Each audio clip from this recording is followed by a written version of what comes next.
Hello, welcome back to the David Watson podcast. And today I had the great pleasure of talking to Kathy Forti, doctor, journalist, and author. So many talents, too many to mention. We had a fantastic conversation about her latest book, Stats Library of Truth. And that's where I'm going to leave it. I want you to listen and work it out for yourself. I do hope you enjoyed this episode.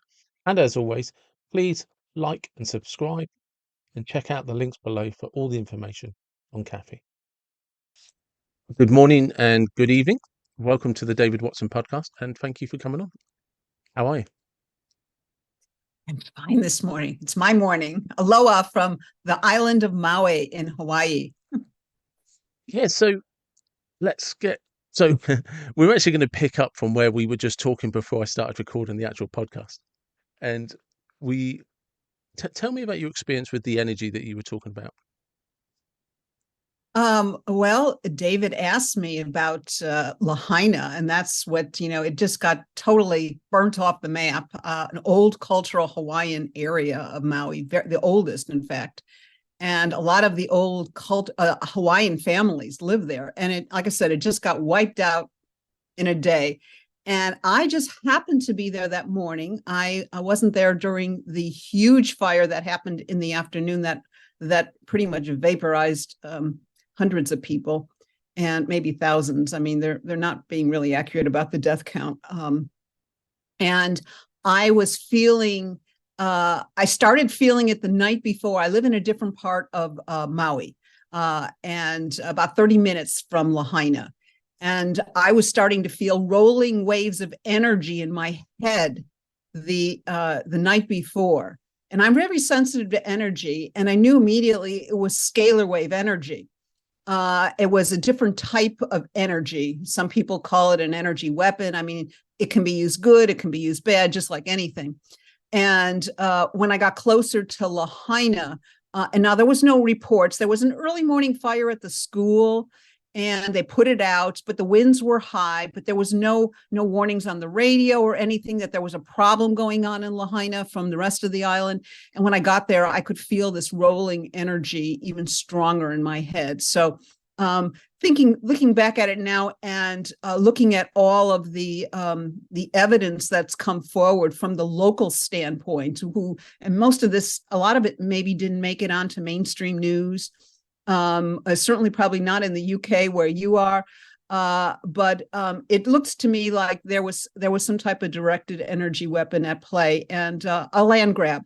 They wanted those ancient culture, they wanted the old Hawaiian families out, and the only way to do it was probably to level the area, kind of what's going on in Acapulco right now in Mexico. So people are starting to see this type of activity around the world, and it's sort of like the silent enemy. You can't point the finger at anyone, and that's yeah. I'm sure whoever's doing it, that's the beauty of it.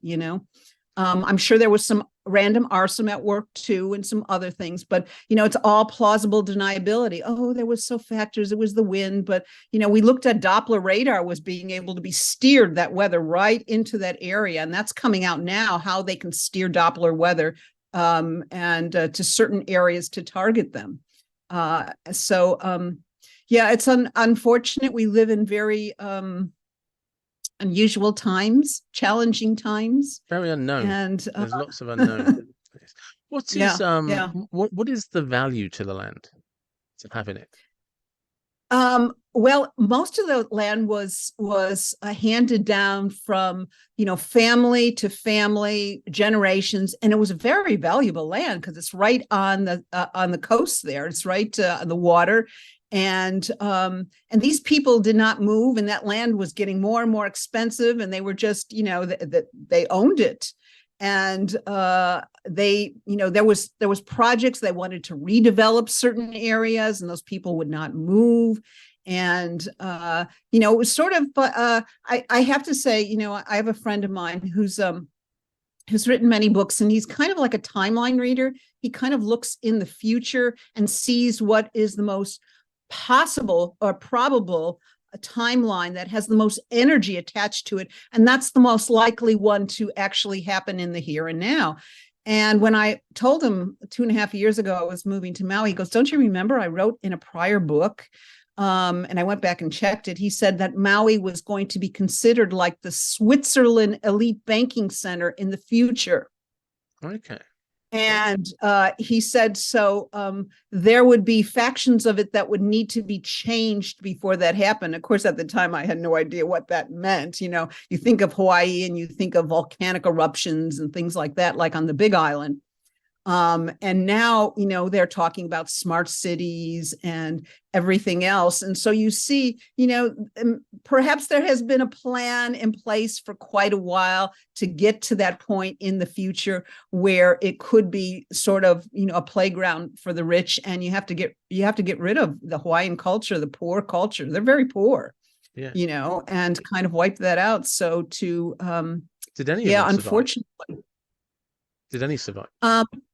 Well, you know, there's so many children that were never found. They were sent home from school that day because of the winds and so forth. And some of their parents worked on other parts of the island.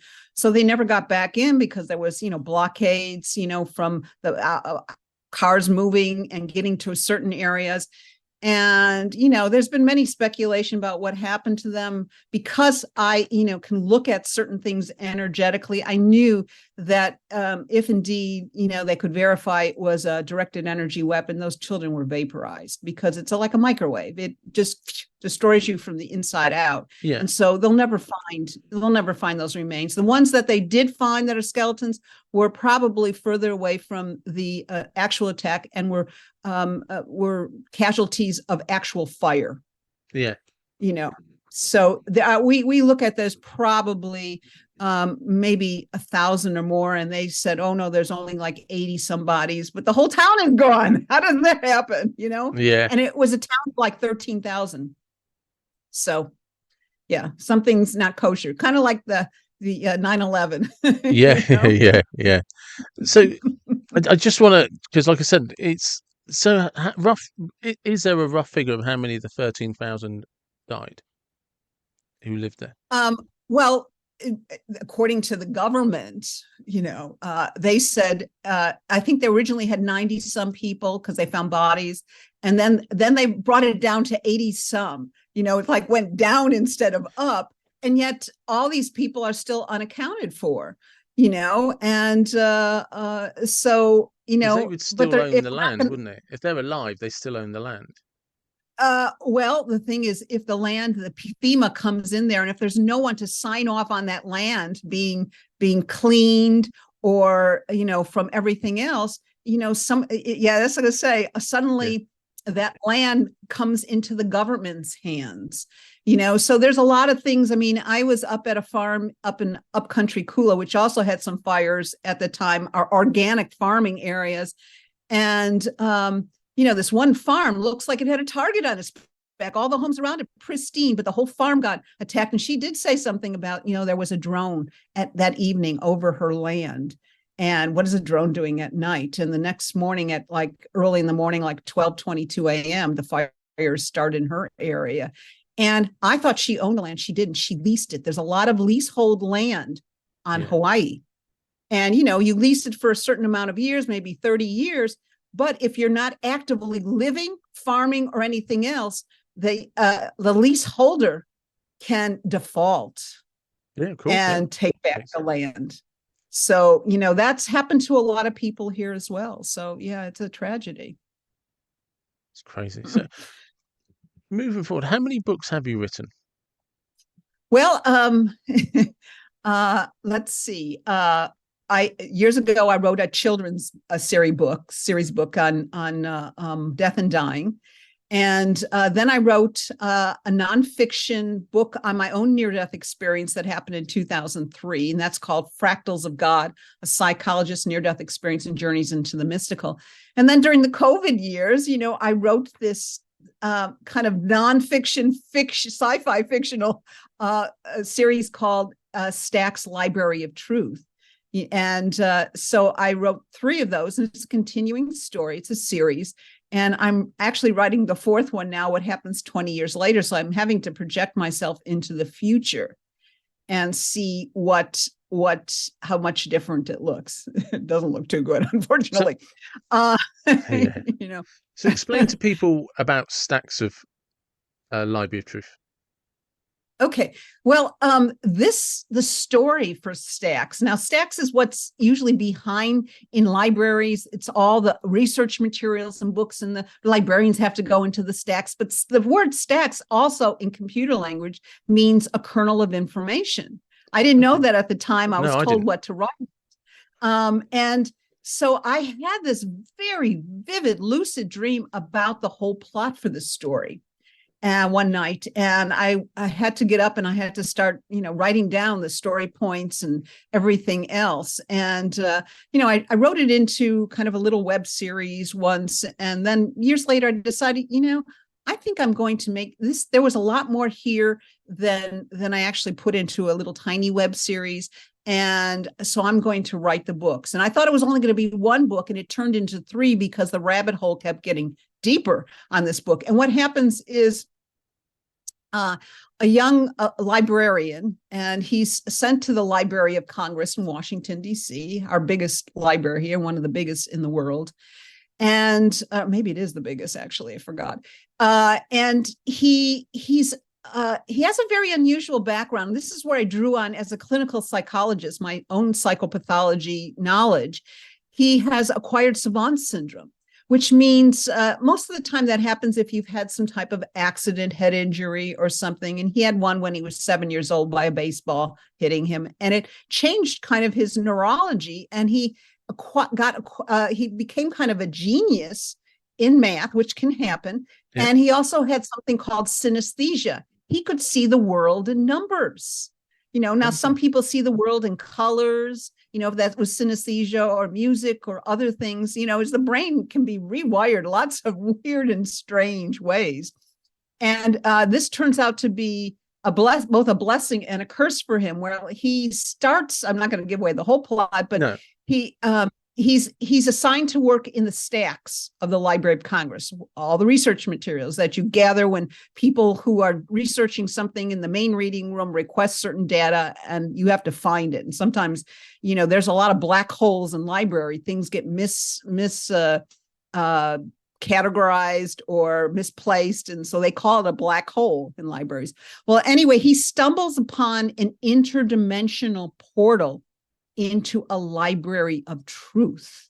So a library hidden within another library where all the truth is kept on everyone and everything since the beginning of time. And it's all in holographic form. Yeah.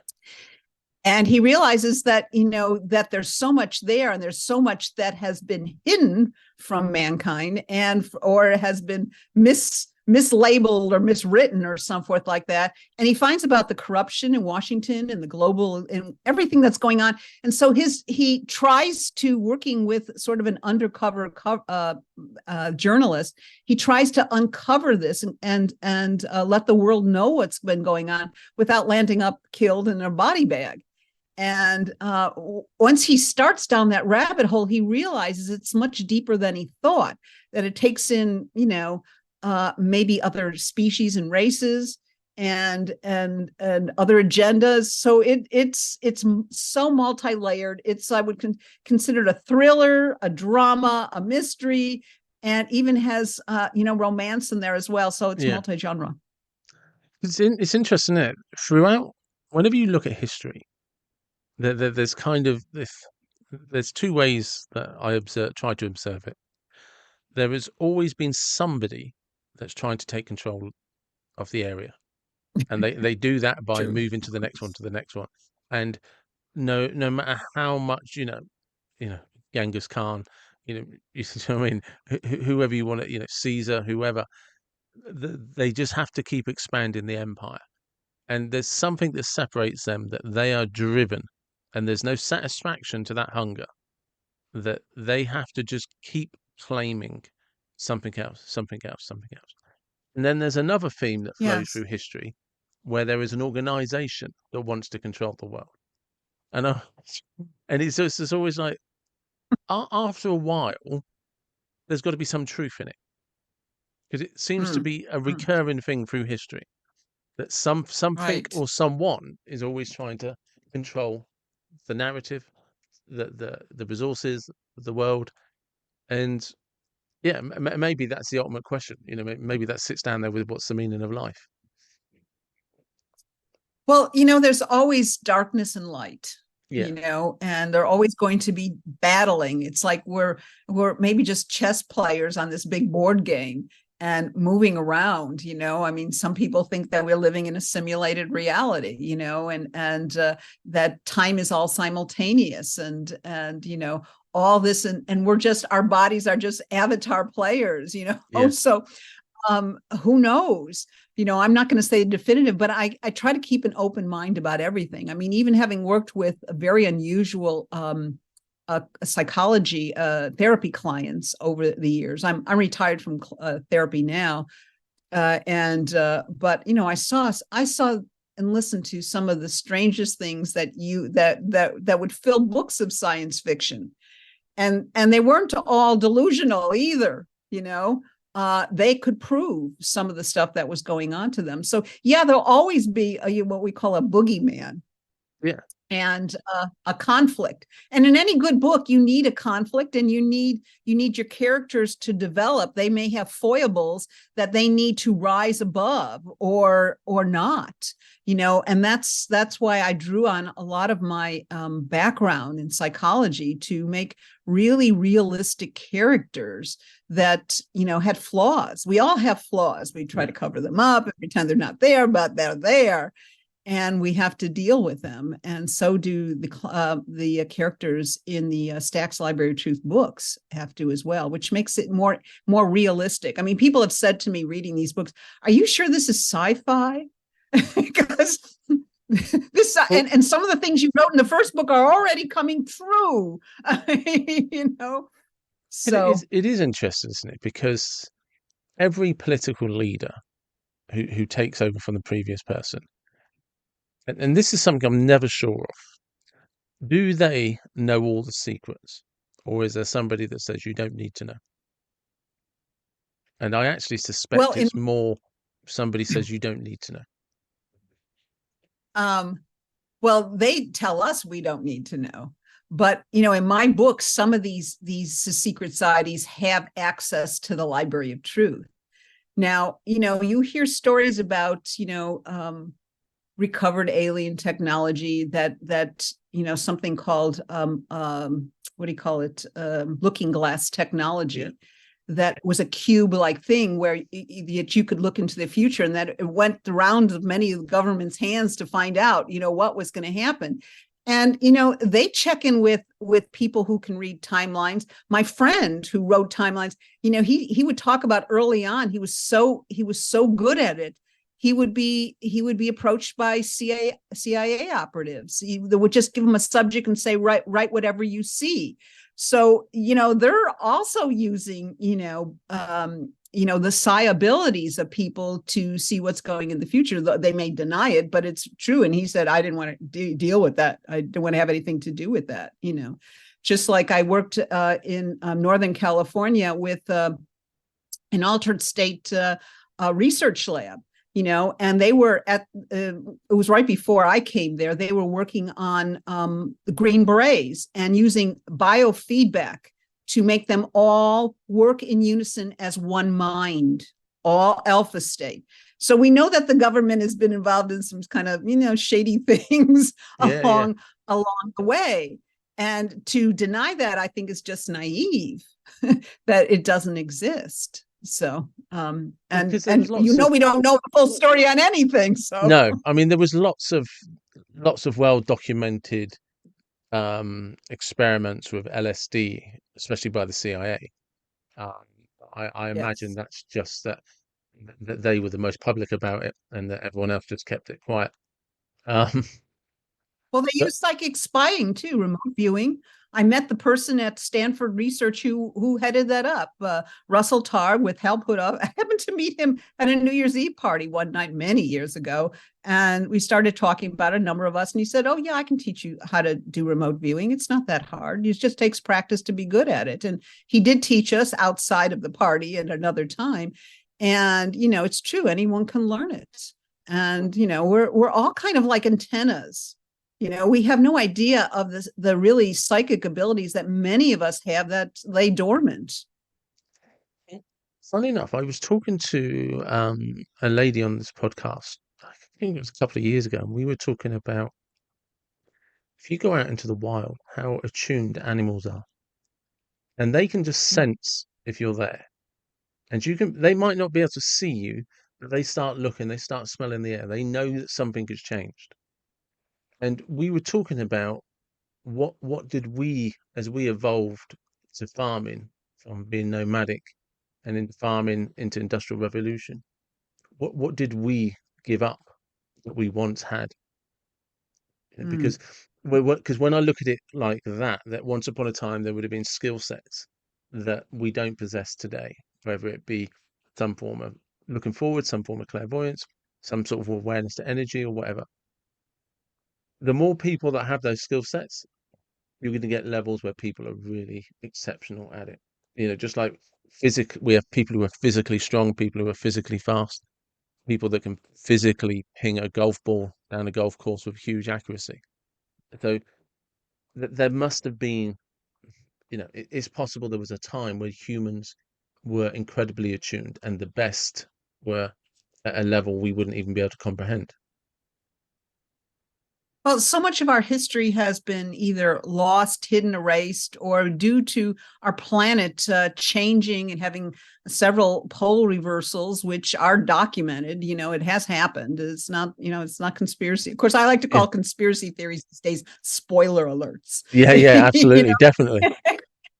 And I think, having worked with a lot of children as a therapist, they're actually much more tuned in and psychic. And then it's been sort of, kind of behavior wise pummeled out of them or something, Yeah, like, oh, we don't talk about imaginary playmates, or we don't talk about this, or children who said, no, my name is really this. And that's not the name they were given at birth, or they have prior memories of things and people just go, oh, they have just this overactive imagination. And instead of embracing that, like many prior civilizations might have done, if you look back and you hear about go through all the ancient texts, they talk about, lands that went down that are no longer there, things like Lemuria or Atlantis or so forth like that. And they were much more tuned in, much more advanced actually than we are now. And I mean, if you look at reincarnation wise in the last 100 years, I think a lot of those Atlantean souls have reincarnated. And that's why we had such an explosion in technology. Well, the lesson here is: are we going to commit the sins of what the Atlanteans did and overused it? They had AI, they definitely. I mean, I've spent a lot of time in Egypt, leading groups there, metaphysical groups and so forth like that, and it opened up my memory banks being in Egypt to a lot of things, and I would, they would say, "Oh, this is for that," and I go, no, that's not how I remember it at all. and I would tell them, and sometimes I would tell them, well, this is the real entrance to like the temple, we call the temple beautiful and the temple of sacrifice at Saqqara. They thought it was just some, platform that horses ran around. And I said, no, that's the old opening to it. Years later, they started, digging, and sure enough, that's, so you kind of have to, all of our memories, the collective consciousness memories are all, encoded in us. And, so I kind of knew that they had AI back then. They had the god that they called Anubis, yep. which was like a black faced jackal. He was the god of the afterlife, of the underworld, of mummification, of embalming, and he was also like protector of the graves and tombs. Well, he wasn't. He was a robot. He was a machine. And that's and I know this will sound very strange to people, especially Egyptologists, but I was shown this and I thought, oh wow, is this what the sleeping prophet Edgar Cayce talked about when he said some of the information from that time has been hidden away? One of the places is in the right paw of the Sphinx. But if you went into there before mankind was ready for that information, it would awaken the sleeping guards. And he never explained what that meant. And now, looking back at it, sure, I'm sure that there is some type of AI thing there that will awaken and make sure, it's protected. So, I mean, this is going far out on a limb we're talking now, Yeah, but it's but, it's interesting, isn't it? Because yeah, I am one of those people that don't believe. I don't believe AI is a good idea. I don't. You can't and have something. yeah. You can't have something that thinks for itself and at the same time won't believe we're a threat. Yes. I It's, think, they say, oh, it was their laser technology, their big crystals and everything that brought it down. That's maybe a small little part of it, but it was their AI. It was the AI. And that's why we're just history repeating itself. And what they're not looking at is, of course, they always say, oh, it's for man's better humanity, for evolutionary. You won't have to work and you'll have artificial limbs and you'll have this and that and you'll have super brain and super whatever. And what the pharaohs, they were really obsessed with the afterlife, yeah, and I think that they knew from the ancient Atlanteans that in the future that their DNA could be cloned. Now, cloning is not just the physical attributes of a person. It can acquire all of their physical knowledge. I mean, their environmental learning and everything else. And then if you build on that, then you have a clone that has more things. And if you clone that, you'll have that have the prior clones experiences. And they knew that in the afterlife. That's why they mummified many of their pets, their loved ones, their and everything else in the tombs with them, their servants, so that when they came back into the afterlife and could rise again, they would have their whole court around them.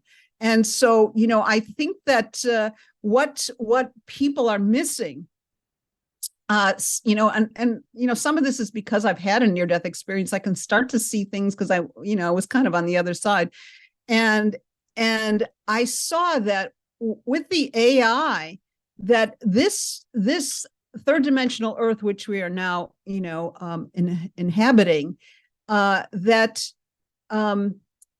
it was sort of meant for human angelic souls to incarnate on and to learn their lessons, whatever they wanted to. It wasn't like retribution or so forth, yeah. but as a playground for a soul to evolve and learn maybe very more difficult lessons within the matter of the body, because this is the first dimension where physical human beings actually are in matter, not like the first and second. And so when you start incorporating AI into machines and into clones and into everything else, it becomes uninhabitable to a human angelic soul coming through, because free choice is no longer there. This is supposed to be about free choice. Suddenly you have machines making some of those choices for you. So what would happen in the future was that incarnating souls will bypass third dimensional Earth. And as a result of it, third dimensional Earth will probably die out at some point in time and collapse in upon itself. I mean, that's kind of dire warning, but that's, we're talking Makes about, sense, though. maybe hundreds of years away from now, but it's the beginning of what will eventually happen. So, you have to look at the soul evolutionary picture of AI and not just, oh yeah, it'll make me super smart. you know? I can Yeah, people are see missing. down the road when it comes to AI. I can see down the road that there will be collections of people that refuse to have anything to do with it, and they almost like the word that popped into my head is almost like the Amish, where they're the Mm. people will look at them with some form of amazement and like observe them and talk about the simplicity of their life, and actually all they've done is they don't have AI technology. They're just like we'll live without Yeah, it. You know? right. It's sort of like it is to actually, it's part of the transhumanism movement, to make man into something else that he wasn't intended to be, and to actually cause his demise in the Yeah, process.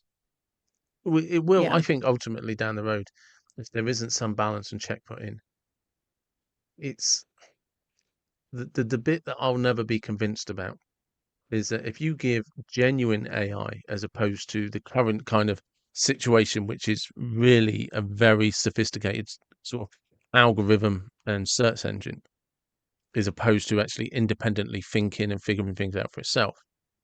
Although it's definitely knocking on that door, it's ultimately, if you, when you're there, when that happens, it's going to want self-preservation, and it can't have self-preservation alongside us.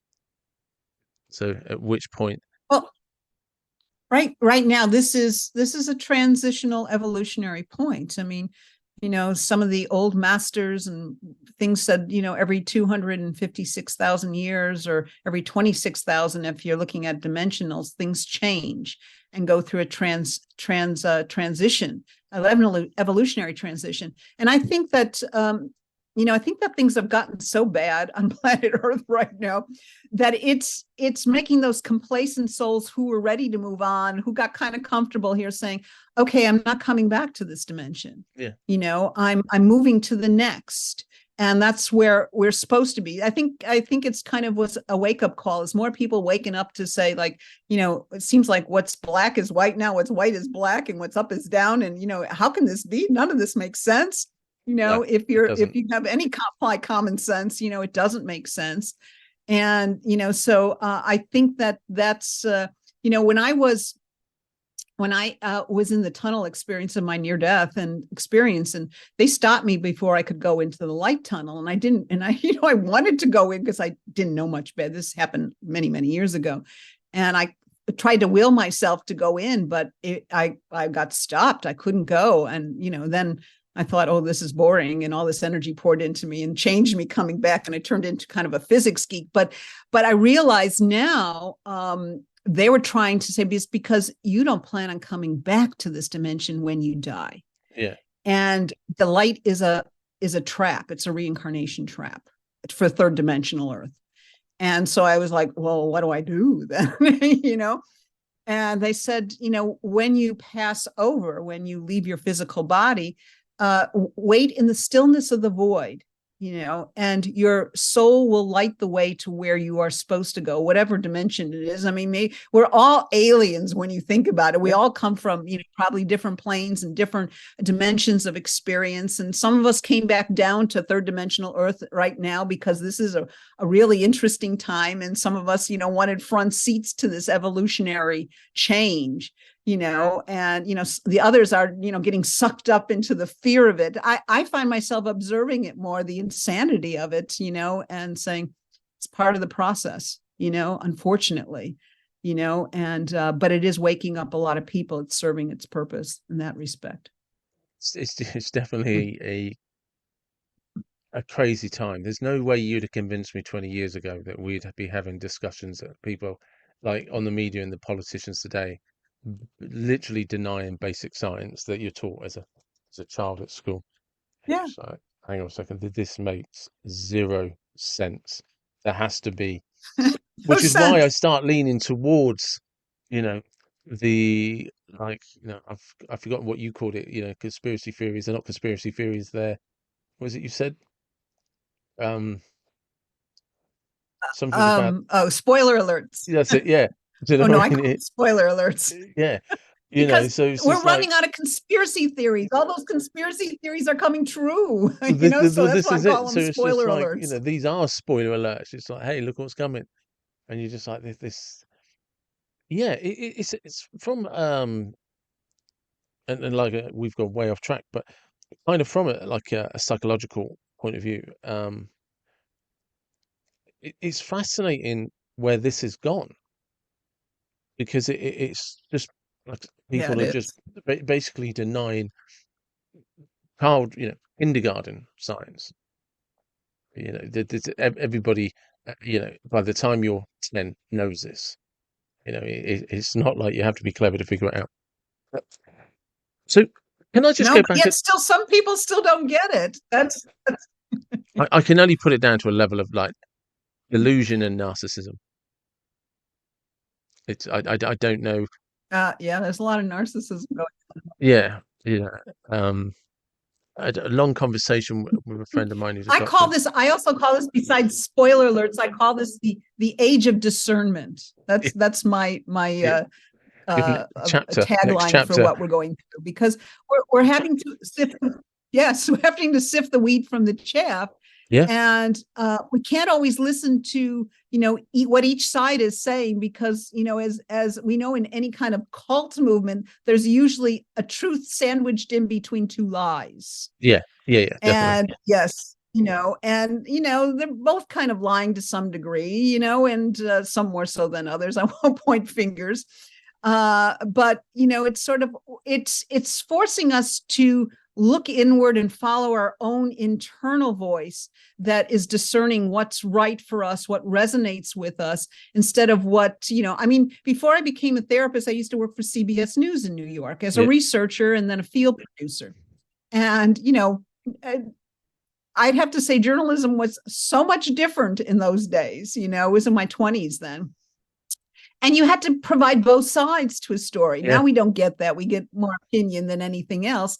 And, it's you always did your digging, your due diligence to learn both things. I mean, sometimes I look at things of people provide video clips and I'm saying, that's not what I'm seeing they're telling me I'm seeing. yeah, Or I'm going to go back and watch the full one before they've edited it, and it's something totally different. yeah. And but that was my training as a journalist. But I don't think they're training those journalists today to do any of that stuff. So No, no, and there's it's definitely that. they call herd reporting. Yeah, and there's definitely you hear a lot with a narrative of, if we don't report what we're told to, we're losing our jobs.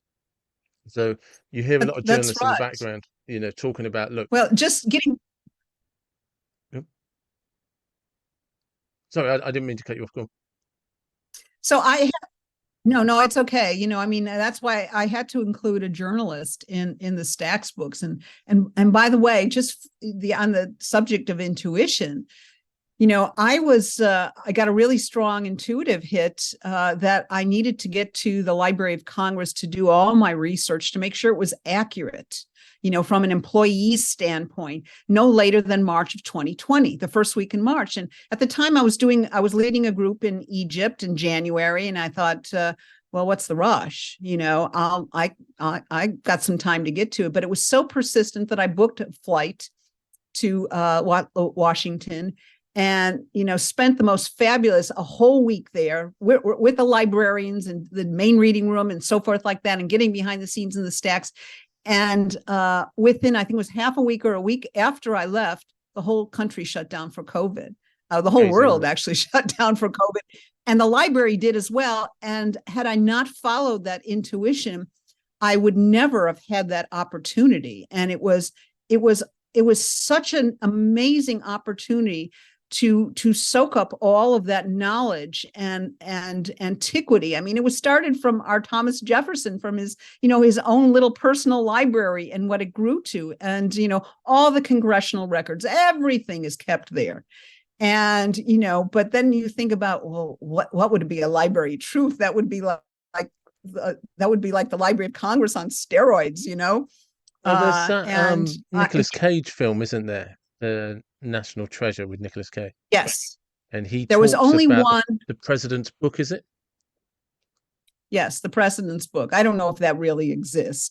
That was the only movie that they used a little part of it. They took in the Library of Congress, but there's been no other stories or movies out there that have taken the whole Library of Congress as their setting point.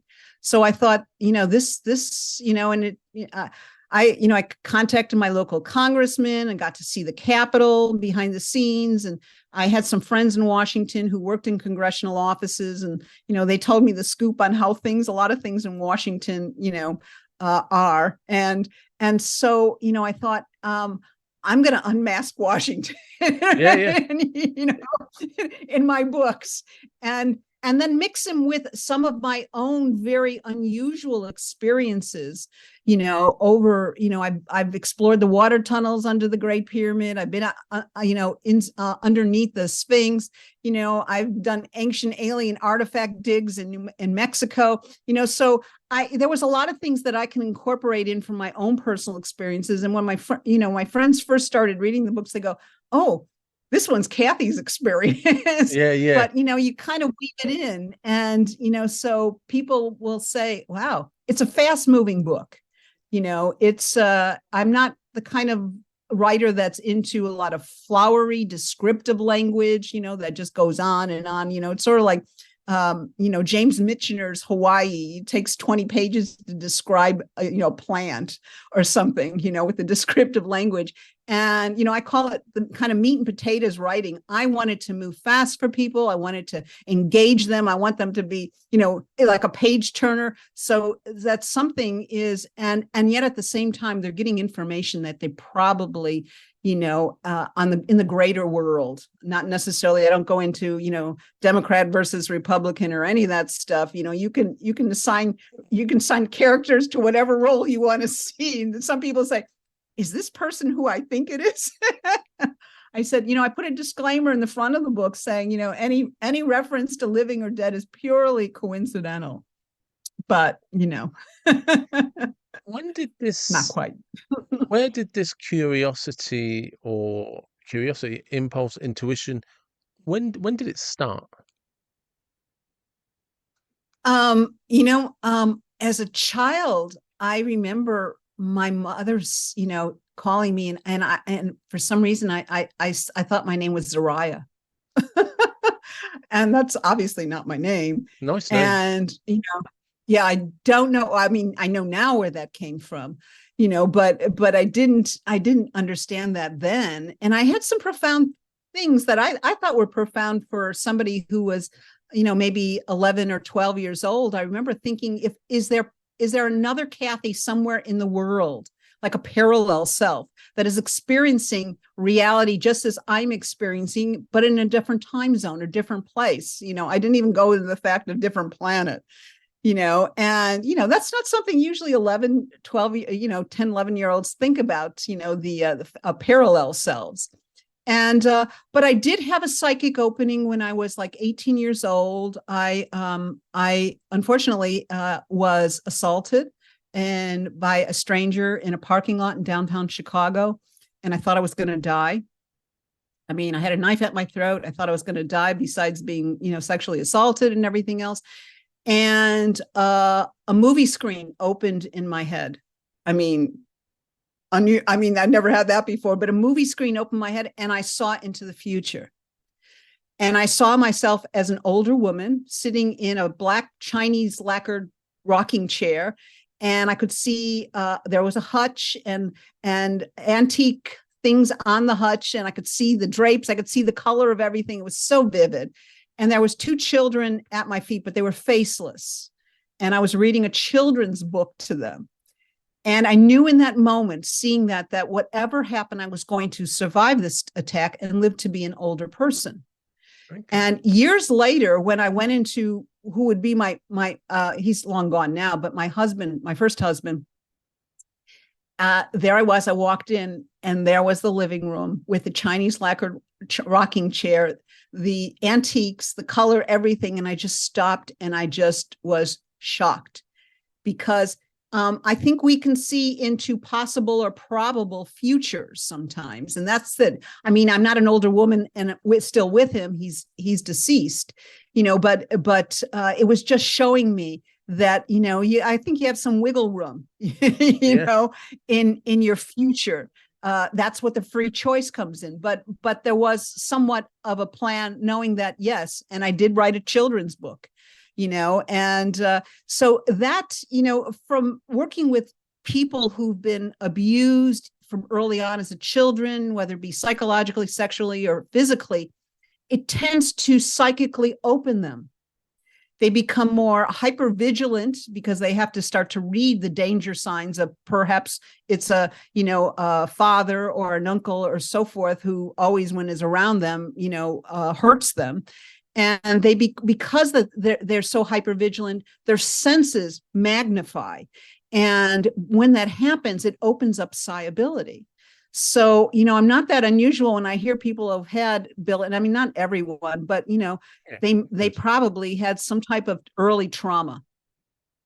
And it could have been just emotional, but it was, severe enough to open that up. So that was the first. And then, of course, in 2003, I had my near death experience and my heart stopped. And, I didn't realize it had stopped. It shouldn't have stopped. I mean, there was nothing wrong with me.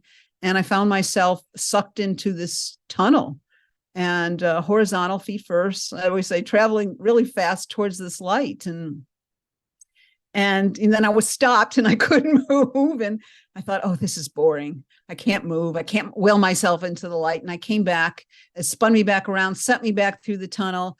And it was a night I had been doing therapy with clients and so forth. And prior to that, I felt very strange.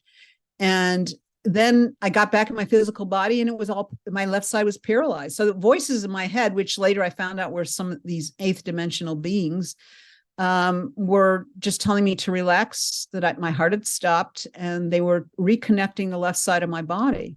And, after that happened, I thought I needed to see a cardiologist. They said, no, not until years later for something else did I go to a cardiologist. And the guy, and I didn't say anything about having a near-death experience or anything. And he goes, I can't understand why there's this scarring on the left side of your heart. And he said, have you ever had a heart attack or anything? And I thought, oh, I don't really want to get into this now. But there was the physical evidence of it. And, so after I came back from that near-death experience, I created software technology. I became extremely creative. I, was interested in quantum physics, the cosmos, and seeing things that I hadn't seen before. So, yeah, when people say, near-death experiences can really change you dramatically, they're not kidding. Just on the near-death experience, the do you recall how physical it felt? Well, I felt like I was still Kathy. I felt like I still had my memories. I felt like I was still who I thought I was. I didn't feel, I felt very light, like I really wasn't in my dense body, like as if I was like out of body. And although I was aware of some type of body, because I saw myself going in there horizontal feet first, but it was like all my consciousness was right up here in my head. And, I didn't worry about that. I remember when I got into the tunnel, my first thought was seeing the light at the end of the tunnel. And I thought, did I just die? What did I die of? I wasn't ill. I never had any heart problems. And, so that was kind of eye opening. I mean, later, I found out, that the tunnel is like an energy conversion realm, plane between dimensional frequencies of higher versus lower, denser versus lighter. And it was easier for all this new energy to come into me in this conversion tunnel. So, and right prior to that day, I had felt like this whoosh come out of my solar plexus area. And I remember feeling like empty. And I remember feeling like I was done with my work here. And later I found out all my old souls, my old guides had left, which I didn't really know was there. I didn't know there was more than one. That's why you're talking about muses and things like that. And I got this whole set of geeky ones. And when I'm writing my Stacks books, I'm sitting there and I know what my endpoints are in the storyline. But as I'm writing it, it feels like I'm channeling these books because stuff comes in that I've never thought about. And I'm sitting there writing it and I'm going, oh, really? Oh, you can do that. That's possible. Do you Or ever so forth find, like that. So, yeah. sorry, do you ever find when you're writing that there's times where it's a it's a flow state, but it's like a ride, and before you know it, it could be 45 minutes, it could be 3 hours, but when it stops, oh, right, Right. we're done now. It just disappears, and it's like, okay, we're done. And it like I said, when I wrote my book, it could be days or a week before it came back, and I'd persevere and sit down and okay, let's write a paragraph, just do a paragraph a day and see where it gets you. But there were moments, and it's a bit like that scene in Finding Nemo where they teach him to ride the currents. But once you're out of them, you're out of them, and it never seemed to be me that controlled it. It'd just be something like, oh, you're done now. That's it for today. But It Yeah, was I like, know when I'm done each day. And I try to write a little bit, at least 5 times a day.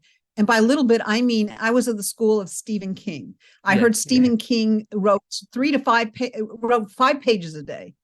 And and then he would go off and do what he wanted. Of course, he was very prolific, and yeah, his mind is something else. But I figured if I could write between 3 and 5, I was doing great, and I always was able to do between 3 and 5 a day. So the books came pretty fast, and I knew when I was done at the end of the day, it was like, this is a good place to stop, because the next part will be more involved, and you need to be fresh for it.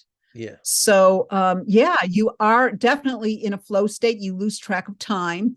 I I do all my writing at Starbucks, yeah, because I my regular business and practices and things like that is in my home, and I needed to get out to do it into a different environment. And I found that I could block out everything else going on there, and it was like it was a message to myself. Okay, this is a place of business now. You can't go looking at yeah, other things and getting distracted. You're here to create and write, and it's behavior modification. yeah, yeah, definitely. I mean, And I like chai tea. yeah, yeah, but it is, isn't it? Because that's one of the things that I realized when I was writing. I had to mentally make a point. I couldn't be random about it. It's just like, okay, and I'd actually schedule time in my diary. So it's like mentally projecting forward that on Monday and Tuesday at 3 o'clock, I'm going to do some writing. And I don't know if that invites the energy in. Like I said, I never tried to put any attachment to it. Just, okay, this is working. And, but like you, I treated it Well, very I would do that business-like. too in therapy. Yeah, yeah, When I was practicing, I'd have some very challenging clients, and once in a while, they don't teach you everything in graduate school, about dealing with all kinds of stuff. It's very superficial, to say the least, and everything is job training on the job. You yeah, learn, and sometimes I would think, oh my God, I don't know what to do with this client. This is maybe beyond my skill set right now. And then I would a thought would pop into my head, and I would use it, and it would work, you know? And so, I follow those instincts now, because I find that if you kind of struggle and against them, the path is not smooth. yeah, It's more rocky, resistance. Where there's resistance, there's persistence. yeah, yeah, yeah. And so yeah, so I've learned in my older age. I'm getting ready next week to turn 71, and Are you I seriously? realize that you have. Yeah, yeah, yeah. Mm-hmm. I honestly pitched you Yes. much lower than that. Yeah, I'm not afraid to say my age, because I've worked with energy, and I think energy keeps you young, and also an intense curiosity, Yeah, keeping an open mind, and so forth, like that. If you keep your mind and you're active, I'm physically active, I'm mentally active, and it's but I've learned, you have to keep an open mind, especially if you don't know and understand the topic. I mean, you don't want your mind so open that your brain falls out, yeah, but yeah, for sure. that's that's the key. And because of it, I started attracting very clients that were really outside the box. I always talk about, and I mentioned it in my book, Fractals of God, a psychologist, near-death experience, and journeys into the mystical. I know it's a long title. And I dealt with a lot of I had a neurofeedback clinic, but I also dealt with dissociative identity disorder, which back then used to be called multiple personality disorder. Yeah. And man, I learned more from that clients than I could have ever learned in any schooling program.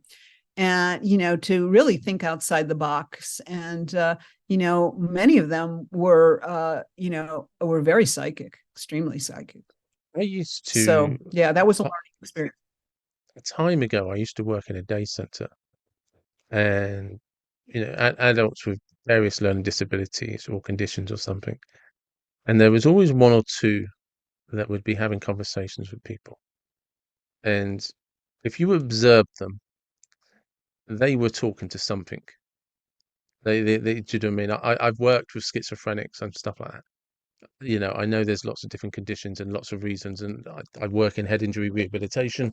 I'm a qualified hypnotherapist. I know there's so many scopes to what the mind can do. Oh, So, yeah. So, and but there's sometimes it's just I would look at these people, and if you watched them, it was more to do with the way they were talking and their eye patterns, because they were talking like you and I are talking.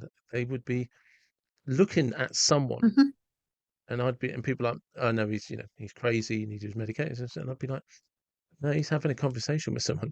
He definitely is, mhm. because Yes. it's Sometimes the veils are very thin, yeah, between dimensions.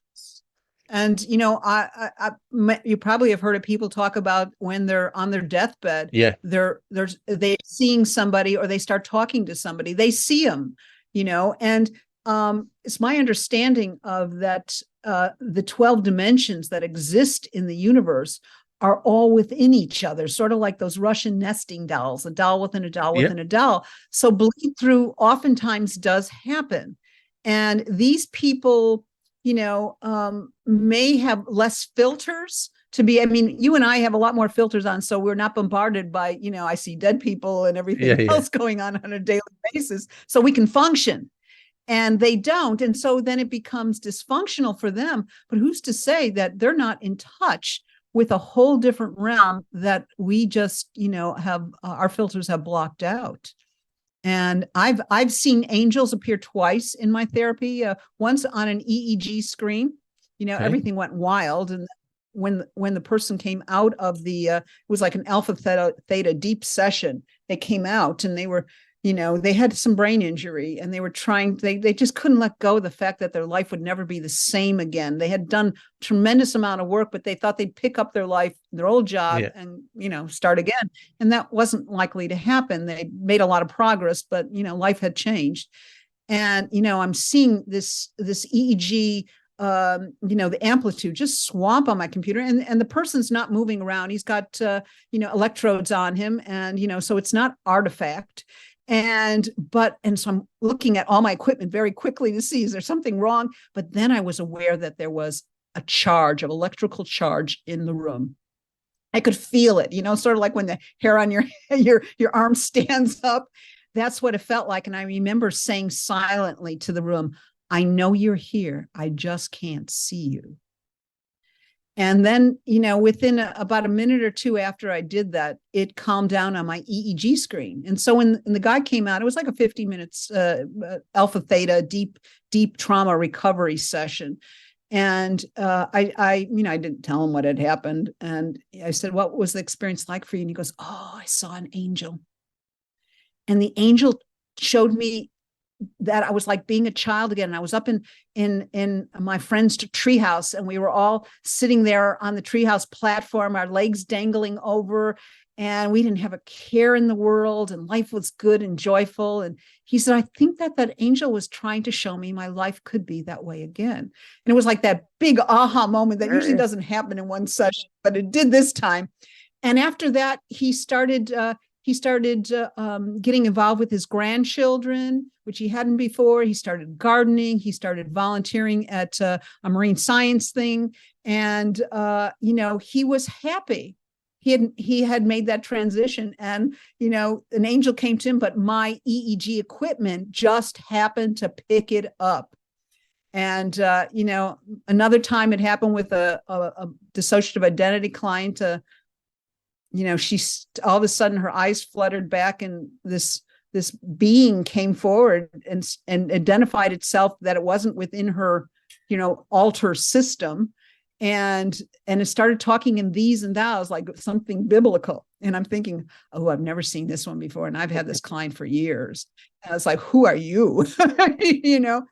And that's when it identified itself that it was outside the system, and proceeded to tell me about things about my life that my client had no access to. She wouldn't have known, and came forward to tell me that I needed to prepare myself and prepare the client, actually, because in 6 months' time, I was going to leave my practice. I was going to go somewhere else. and everything would change for her. And at the time, I didn't think that, well, what's going to happen in 6 months? I don't have anything on the horizon. But as it turned out, it did.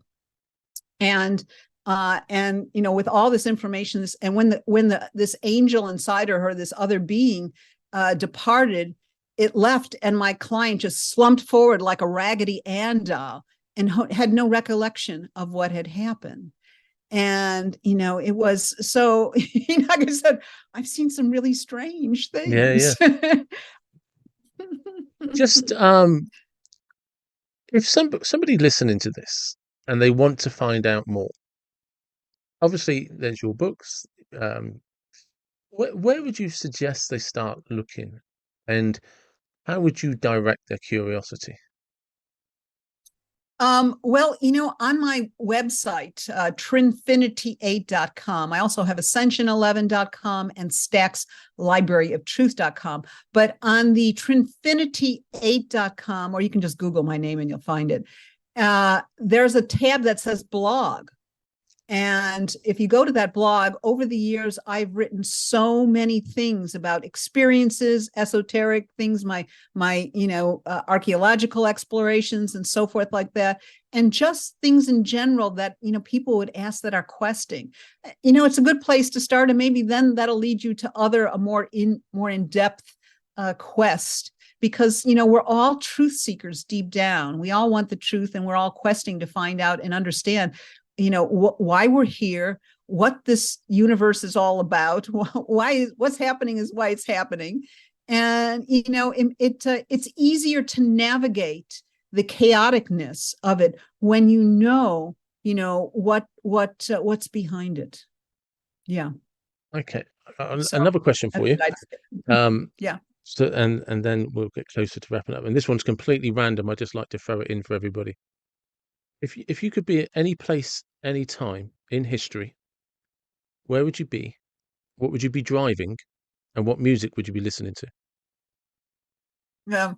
Well, I always like the oldies, but if you went back, it wouldn't be the oldies No, but anymore. it's a magical But world. You can do what you want. yes, I would go back to I would go back to the times in ancient Egypt, because I spent a lot of times there. I'm very familiar with the temples and certain things, the practices they did and so forth. So I feel more comfortable. I had a lot of lifetimes in ancient Egypt. But if I was to go back and talk to somebody in history, uh, hands down, Nikola Tesla. Yeah, yeah. You know, yes, because I don't think he really was from this dimensional world. He was so far beyond and knew so many things, you know, free energy. I mean, he's the granddaddy of any laser weaponry. Well, of course, it was used in weaponry later, but, you know, all those things.